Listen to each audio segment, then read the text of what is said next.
My name is Jason Collier. Here's my speaking outline. Anyone that dives into the full college experience holds student athletes on a high pedestal. Even though sports can cause numerous heartbreaks, we all love our athletes.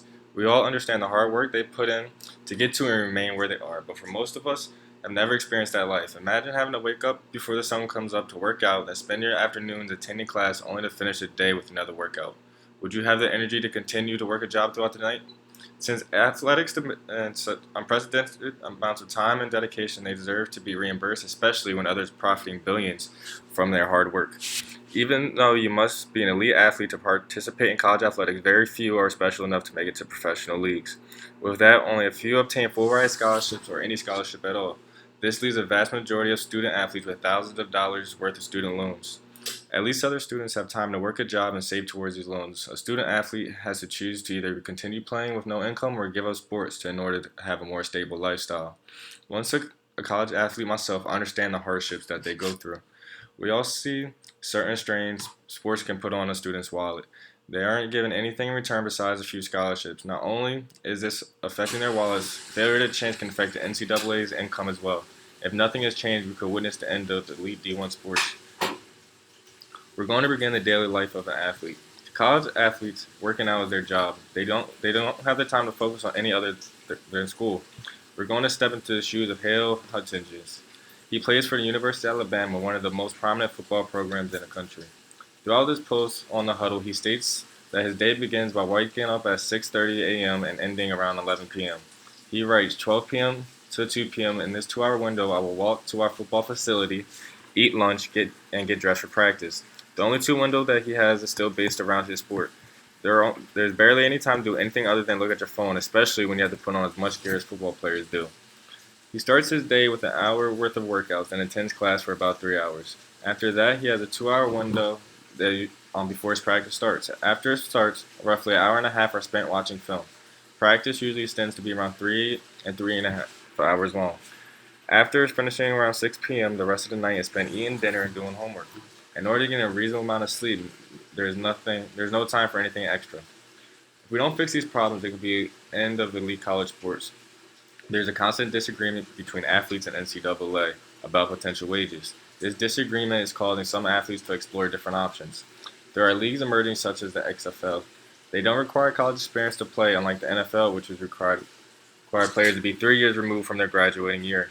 According to Rudiger's, Fox Business reported that the average XFL player will earn about $55,000 and up to $150,000.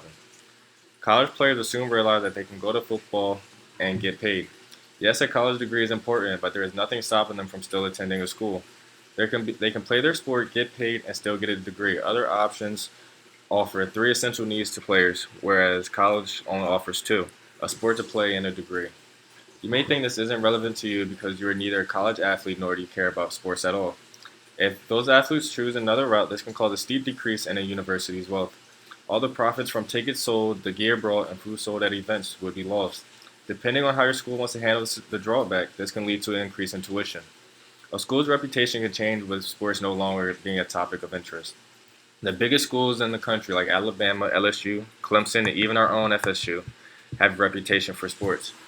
We have even seen it with our own eyes. A few years ago, we were national champions. Ever since then, our team hasn't been able to catch fire. That itself ruined the hype and fan-based football brings to the school. At least we're top in basketball. Imagine how it would be with all athletes going. Now that we understand their lives more and the possible destruction of losing them, let's look at how we can avoid all this. The only solution for this, of course, is paying our athletes. Now, there are many ways they can get paid. I believe they should clock in like a job and get sent amount throughout their similar level schools. NCAA and other professionals should provide a ranking system for the universities. I say this because if schools can regulate their own wages, this can lead to unfair recruitment.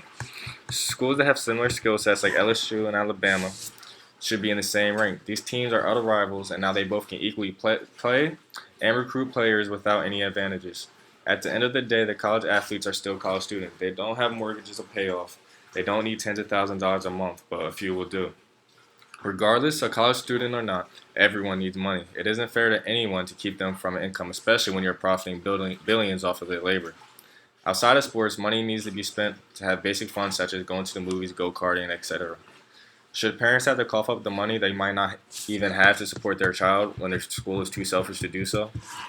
I know people say they're in college to learn and not to be paid for a sport. The vast majority of that audience don't understand nor could they make it a day in these athletes' shoes. Would you want to put in all those sweat and tears into something and not be paid for it? If college players decide to begin to seek other alternatives, college as we know it could change. Sports are a huge part of the college life. The energy and excitement in the fall semesters come from the football team. Imagine a college life without this excitement. No more Saturdays spent watching football with your dorm mates. No games to look forward to at the end of the week. The amount of money the schools will lose from the decreased fan base will have to be remade in some other way. We all know how business works. If money is lost, it must be replaced. 9 times out of 10, the money will be replaced with the increased cost of attendance. There is only one way to look at this. We can either get our players paid and keep college sports, or we lose them to alternative leagues. Giving the players a share of what they worked for is only right. Not paying them can cause more problems than paying them. A coach can get $1 million, but a player can't even get a few hundred. College players deserve a lot more than what they get credit for. The amount of work they put in is undervalued tremendously. Next time you're in a gym, imagine doing that for hours a day and multiple times a day. Would you have the time and energy for a job? Being an athlete myself, I understand these struggles and these hardships they go through. I will send you off with what LeBron James said about himself if he attended college. My body would have been on the NCAA basketball game 2004. The Scotch and Stein Center would have been sold out every single night if I was there. Coming just from me and my mom, we didn't have anything. We wouldn't have been able to benefit at all from it. And the university would have been able to capitalize on everything that I would have been there for that year or two or whatever. I understand what these kids are going through. I feel for those kids who have been going through it for so long. That's why it is personal to me. Is it fair that the school can make all the money from him and not even give him enough to support his family? And, ooh. Oh, shit. There it is. Again.